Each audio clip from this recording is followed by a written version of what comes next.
Nunca olvidaré el instante exacto en que comprendí que mi familia no me veía como una hija ni como una hermana, sino como una solución financiera con piernas. Ocurrió durante una cena que, en teoría, debía ser una celebración. Una de esas noches en las que todo el mundo sonríe para las fotos, pero la verdad se filtra entre copas de vino y comentarios en broma. Mi hermana levantó la vista, me recorrió de arriba abajo con una sonrisa torcida y soltó, delante de todos: «Dime, Julia, ¿qué se siente ser la más inútil de esta mesa?». Hubo risas. Risas incómodas, nerviosas, pero risas al fin y al cabo. Yo no reí. Sonreí despacio y respondí algo que jamás había dicho en voz alta: «¿Y qué se siente saber que esta inútil ya no va a pagar tus facturas?». El silencio cayó como una losa. En ese segundo supe que no había marcha atrás. Si estás escuchando esta historia ahora mismo, quédate conmigo hasta el final, porque una sola frase fue suficiente para romper una dinámica familiar construida durante décadas. Me llamo Julia Ferrer, y a mis 32 años, nunca imaginé convertirme en el banco oficial de mi propia familia. Durante años ayudé en silencio, sin que nadie me lo pidiera directamente, pero con la expectativa flotando siempre en el aire.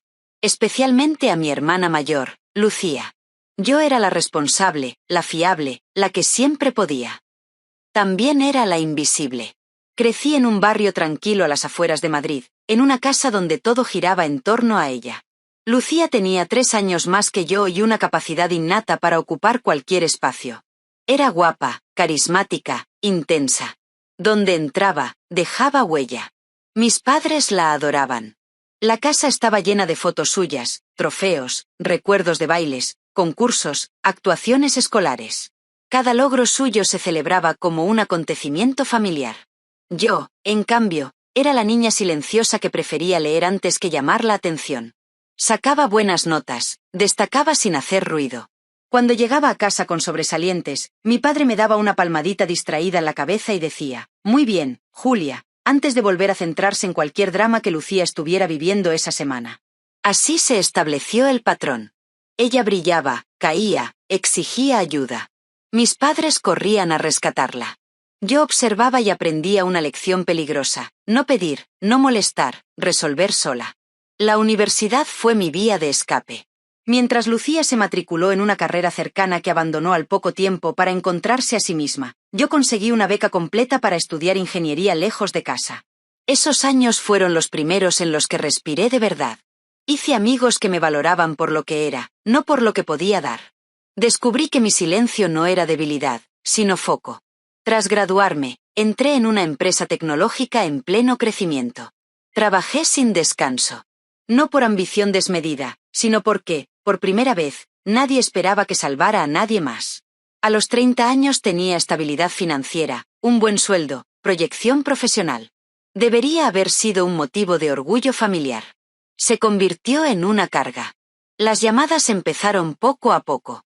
Primero mi madre, con voz suave: «Lucía está un poco justa este mes con el alquiler, ¿podrías ayudarla solo esta vez?». Luego Lucía directamente: «El coche se ha estropeado. Andrés está entre trabajos. Te lo devolvemos en cuanto podamos». Ese solo esta vez se repitió tantas veces que perdió todo significado. Nunca hubo devoluciones. Solo nuevas urgencias. Recibos de luz, tarjetas de crédito, material escolar para los niños. Yo transfería dinero mientras posponía mis propios planes. Comprar una casa. Viajar. Descansar. Mientras tanto, las redes sociales de Lucía contaban otra historia. Restaurantes caros, escapadas de fin de semana, ropa nueva. Cuando le preguntaba con cuidado, se ofendía. «Son regalos. No sabes todo lo que pasa». Mis padres reforzaban el mensaje: «A ti te va bien, Julia». Como si mi esfuerzo me obligara moralmente a cubrir sus decisiones. La primavera pasada me ascendieron a directora de desarrollo de producto. Un logro enorme. Llamé a mis padres con ilusión. Mi madre me felicitó distraída y añadió: «Luego te llamo, Lucía está al otro lado».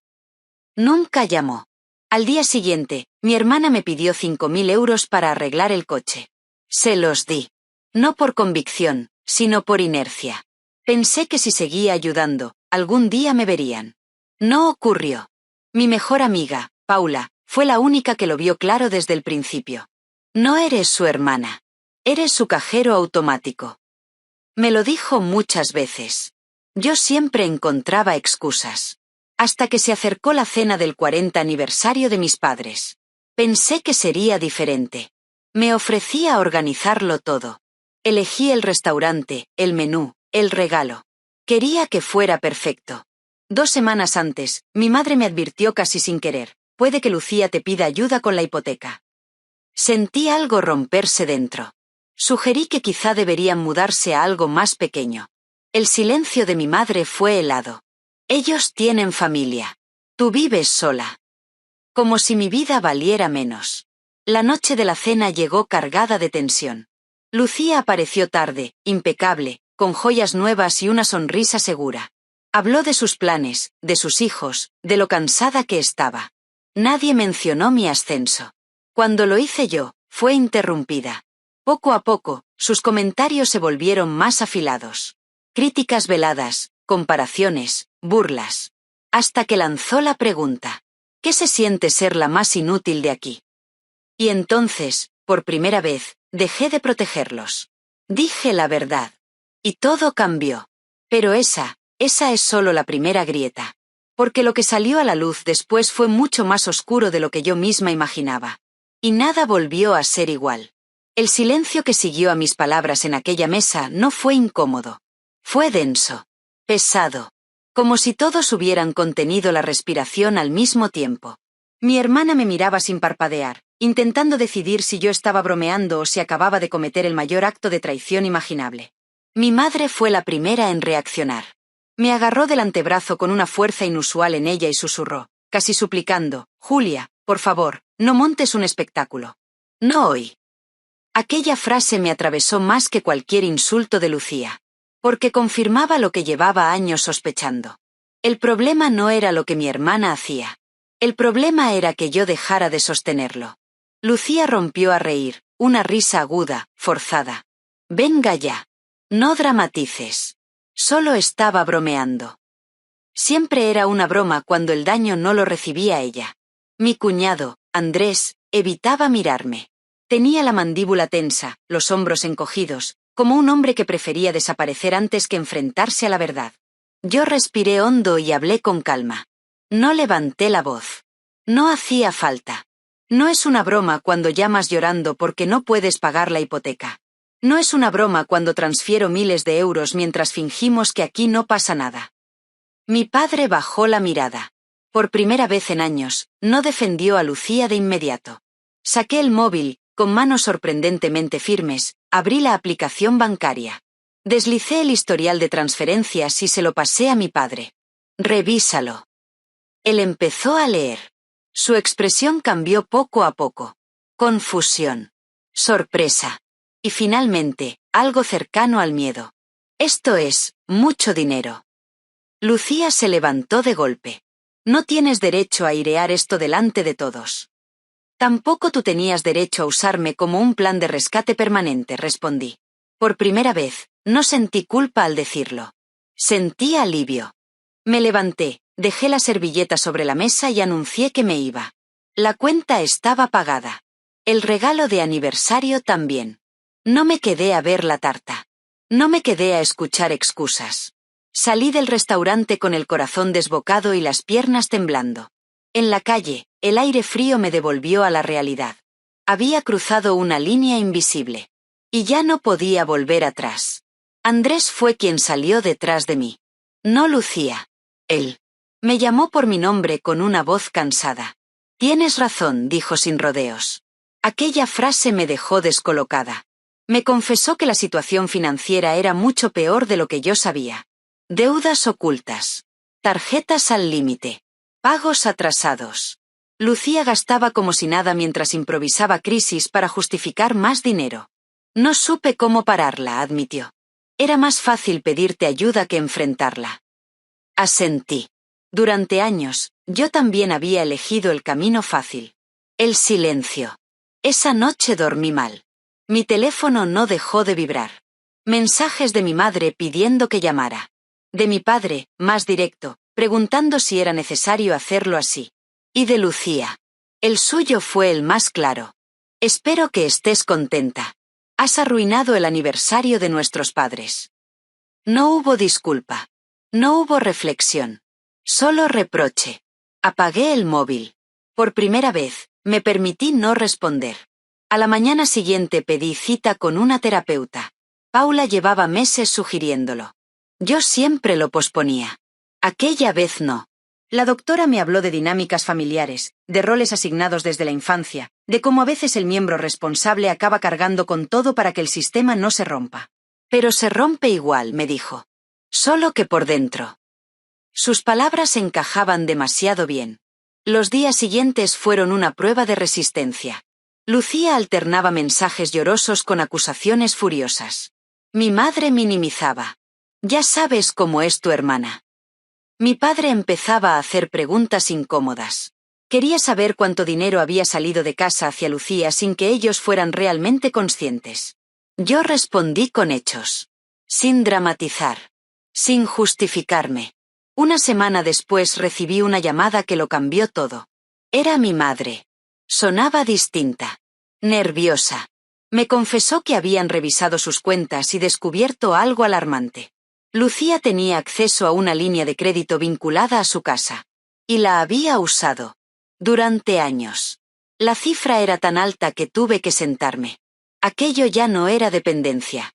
Era abuso financiero. Y por primera vez, mis padres lo vieron con claridad. Acordamos una reunión familiar. Sin excusas. Sin rodeos. Lucía tendría que enfrentarse a la verdad. Yo no iría para atacar. Iría para sostener el límite que ya había marcado. Sabía que no sería fácil. Pero también sabía algo nuevo. Que callar nunca me había protegido. Y que decir basta, aunque doliera, era el primer acto real de amor propio que había tenido con mi familia. Y lo que ocurrió en esa reunión fue aún más revelador de lo que cualquiera de nosotros esperaba. La reunión se celebró en el salón de casa de mis padres un sábado por la tarde. Llegué antes para ayudar a preparar café y colocar las sillas, pero la verdad es que nadie tenía apetito. Mi madre se movía de un lado a otro con gestos nerviosos, doblando servilletas que no hacían falta. Mi padre estaba sentado en silencio, mirando fijamente la mesa baja, como si allí fuera a aparecer una explicación lógica a todo lo que habíamos descubierto. Nunca lo había visto tan envejecido de golpe. Aquello me dolió más que cualquier insulto de Lucía. Ella llegó tarde, como siempre. Entró con paso decidido, el mentón en alto, y antes siquiera de sentarse soltó. Así que esto es una especie de juicio familiar. Nadie respondió. Andrés llegó detrás de ella, más serio que de costumbre, y se sentó a mi lado sin mirarme. Mi padre carraspeó y habló con una firmeza que no le conocía. No estamos aquí para humillarte. Estamos aquí porque necesitamos la verdad. Lucía resopló, cruzándose de brazos. La verdad es que estáis exagerando. Mi madre sacó una carpeta y la colocó sobre la mesa. Extractos bancarios. Contratos. Fechas. Cantidades. ¿Puedes explicarnos esto? Lucía palideció apenas un segundo, lo justo para delatarse, antes de recuperar su tono defensivo. Iba a devolverlo. Solo era temporal. Andrés intervino entonces, con una voz baja pero tensa. No eran préstamos temporales, Lucía. Son casi 150.000 euros. El número quedó flotando en el aire como una bomba. Mis padres se miraron, incrédulos. No sabían la cifra exacta hasta ese momento. Lucía se levantó de golpe. Ahora también te pones de su lado. Andrés respiró hondo. No es un bando. Es la realidad. No podemos seguir viviendo así. Yo observaba en silencio. No necesitaba hablar. La verdad estaba haciendo su trabajo. Mi padre fue directo. Has usado nuestras cuentas sin permiso. Has abierto tarjetas a nuestro nombre. Eso es muy grave. Lucía empezó a llorar. No lágrimas tranquilas. Lágrimas ruidosas, teatrales. Nunca quise haceros daño. Todo se me fue de las manos. Durante años, ese llanto habría sido suficiente para que todos corriéramos a protegerla. Aquella vez no. Mi madre fue la que más tardó en reaccionar. La vi debatirse entre el instinto de proteger a su hija y la realidad de haber sido traicionada. Finalmente habló. Te queremos, Lucía. Pero esto no puede seguir así. Mi padre planteó las condiciones con claridad. Reconocimiento por escrito. Venta de la casa. Terapia. Control financiero. No era un castigo. Era la única forma de evitar consecuencias legales. Lucía protestó, gritó, acusó. Incluso intentó señalarme. Todo esto empezó porque Julia es una resentida. Yo la miré con calma. Empezó porque dejé de mentirme. El momento decisivo llegó cuando Andrés anunció que ya había buscado un piso más pequeño y había puesto la casa en venta. Lucía se quedó sin palabras. Por primera vez, alguien había tomado una decisión sin su permiso. Su poder se desmoronó ahí mismo. Se sentó, derrotada, y asintió lentamente. Acepto. No sonó a redención. Sonó a rendición. Pero era un comienzo. Antes de irme, Lucía me pidió hablar a solas. Salimos al patio. El aire estaba cargado de humedad y de cosas no dichas. Lo siento, dijo sin mirarme. Por lo que dije aquella noche. Le pregunté si de verdad pensaba que yo era inútil. Negó con la cabeza. Siempre fuiste la fuerte. Creo que me daba rabia. Aquella confesión no borró el pasado, pero explicó muchas cosas. Le dije la verdad. Quiero que te vaya bien. Pero no volveré a sacrificarme para que tú no cambies. Asintió. Esta vez sin sarcasmo. Las semanas siguientes fueron extrañas. Mi familia estaba en silencio, procesando. Lucía empezó terapia. Andrés tomó el control de las finanzas. Mis padres cortaron accesos y hablaron con un asesor. Yo mantuve distancia. No por castigo, sino por salud. Aprendí a decir no sin explicarme. A no rescatar.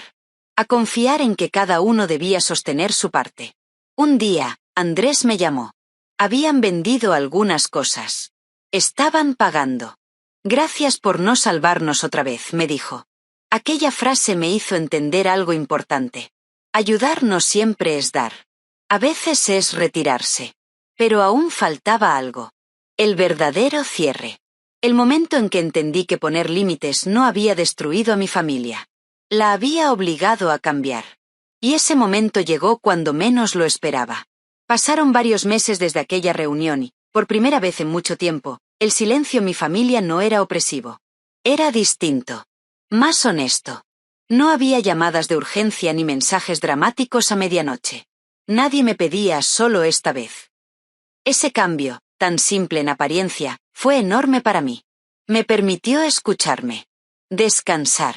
Pensar en mi propia vida sin la culpa constante de estar fallando a alguien. Mis padres empezaron terapia de pareja. Nunca pensé que darían ese paso, pero lo hicieron. Mi padre reconoció que había confundido proteger con evitar conflictos. Mi madre admitió que había premiado el caos de Lucía mientras daba por sentada mi estabilidad. Una tarde, mi padre me miró con los ojos húmedos y dijo algo que llevaba esperando toda la vida. No vimos lo que te costó ser siempre la fuerte. Lo siento. No borró el pasado, pero cerró una herida antigua. Lucía cambió despacio. Demasiado despacio para mi impaciencia, pero lo suficiente para ser real. Vendieron la casa. Se mudaron a un piso pequeño. Vendieron objetos que antes consideraba intocables. Empezó a trabajar en una librería. No ganaba mucho, pero algo en su voz era distinto cuando me lo contó. Menos arrogancia. Más cansancio honesto. Estoy aprendiendo a vivir con lo que tengo, me dijo una vez. No sonó heroico. Sonó real. Yo también cambié. Poner límites con mi familia me dio el valor de ponerlos en otros lugares. En el trabajo, dejé de aceptar proyectos imposibles solo para demostrar que podía. En mi vida personal, terminé relaciones que se alimentaban más de mi entrega que de reciprocidad. Empecé a salir con alguien nuevo, sin prisas, sin necesidad de demostrar nada. Por primera vez, mi valor no estaba ligado a cuanto resolvía para otros. Un año después, volvimos a reunirnos para celebrar el aniversario de mis padres. Esta vez en un restaurante sencillo. Sin lujo. Sin expectativas irreales. Lucía llegó puntual. Trajo un regalo hecho a mano con los niños. Mis padres sonrieron de verdad. Durante la cena, mi hermana levantó la copa. Quiero brindar por algo diferente este año, dijo. Por aprender a responsabilizarnos. Por decir la verdad, aunque duela. Y por Julia, que fue la única lo bastante valiente como para decir basta. Me miró. No había ironía. Solo gratitud. Sentí un nudo en la garganta. Más tarde, caminando de vuelta a casa, entendí algo que me había costado décadas aprender. Durante años creí que el amor se demostraba siendo necesaria, que mi lugar en la familia dependía de cuánto podía dar, pagar o solucionar. Aquella noche en el restaurante, cuando me llamaron inútil, fue el punto exacto en el que dejé de confundir amor con sacrificio.